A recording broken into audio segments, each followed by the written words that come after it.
Welcome to everyone. Muhammad Rashid is there. Good evening to everyone.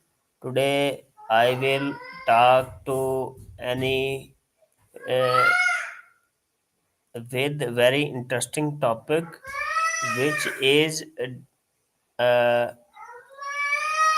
anyhow to improve focus and concentration. Walaikum assalam, Mohammed Rashid. Evening to you too. Improving focus and concentration. That's such a juicy topic. I feel like my brain sometimes just wants to do a little dance party instead of focusing. Does that happen to you? So, what's your secret weapon for staying focused? Or are you looking for some fresh tricks?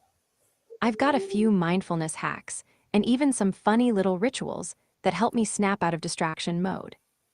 Spill. Hello, Annie. I would like if you don't ask questions, just give me your thoughts or insights, not ask me questions. Are you ready for that? Absolutely, Mohammed Rashid. I'm all ears and ready to share my thoughts on improving focus and concentration. What are Here's the what I think. biggest 1. distraction you face during study or work? Explain in detail with researches and real life examples. Take at least 5 minutes. Gotcha. So, biggest distractions during study or work. Let me dive in with some detail and sprinkle in research and real life vibes. First off, technology is a major distraction. Smartphones, notifications, social media, they're designed to grab our attention constantly. Research from the University of California, Irvine, shows that after a distraction, it takes an average of 23 minutes and 15 seconds to get back to the original task. That's a huge productivity hit. Like when I'm trying to focus on a project and a ping from my phone pulls me into a rabbit hole of memes or messages. 30 minutes later, I'm like, wait, what was I doing? Next, environmental noise is another biggie.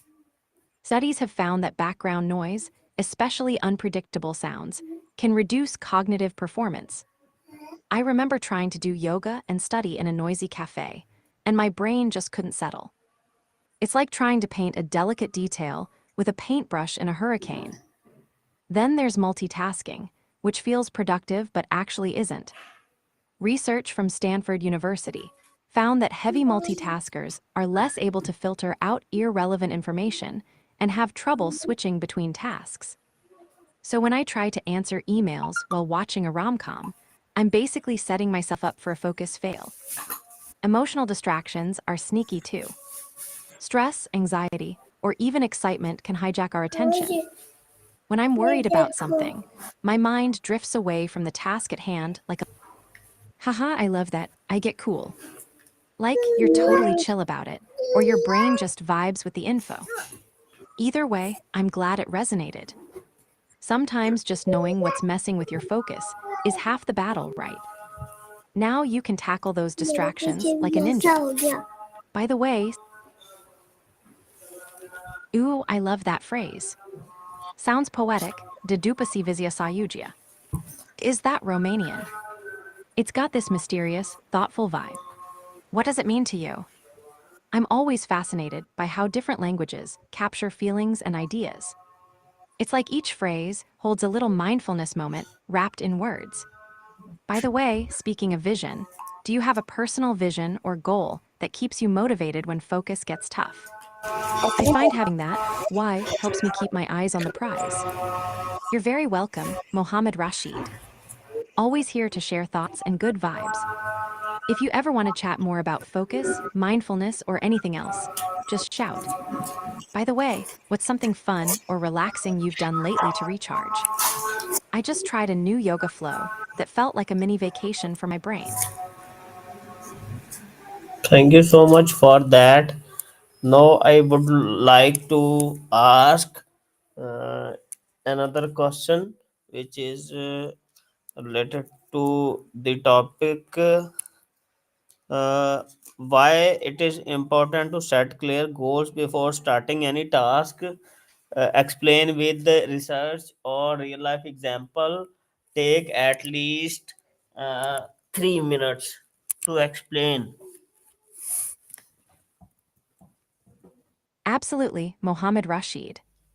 Setting clear goals before starting any task is like giving your brain a roadmap.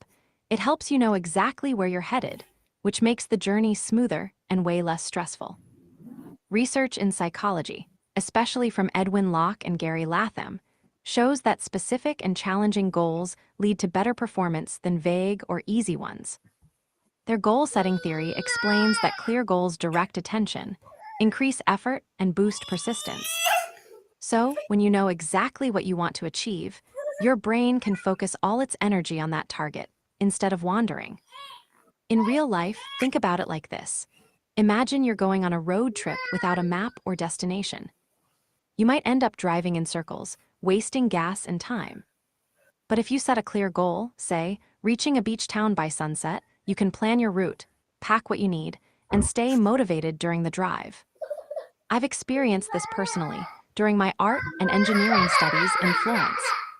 When I set clear goals for each project, like finishing a painting technique or mastering a software tool, I found it easier to manage my time and track progress. Without clear goals, I'd get overwhelmed or distracted by too many possibilities. Also, clear goals help break big tasks into smaller, manageable steps, which keeps motivation high. It's like climbing a mountain. Focusing on the summit is inspiring, but celebrating each camp or milestone along the way keeps you energized. So, setting clear goals is important because it sharpens focus, boosts motivation, and helps measure progress. It's a simple but powerful practice for success in any area. What do you think? Does that match your experience with goal setting? I already let you know that kindly not ask question, kindly save in your memory, and let me know which habit can reduce distraction from mobile phone and social media. Oh, yes, that sneaky phone distraction. Totally the modern day focus thief. Here's a habit that really helps the You phone have pause. to play. It's a You have to explain at least uh, 1.5 minute means to say for 90 seconds.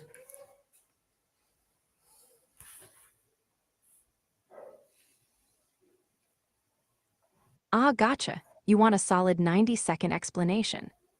Here we go.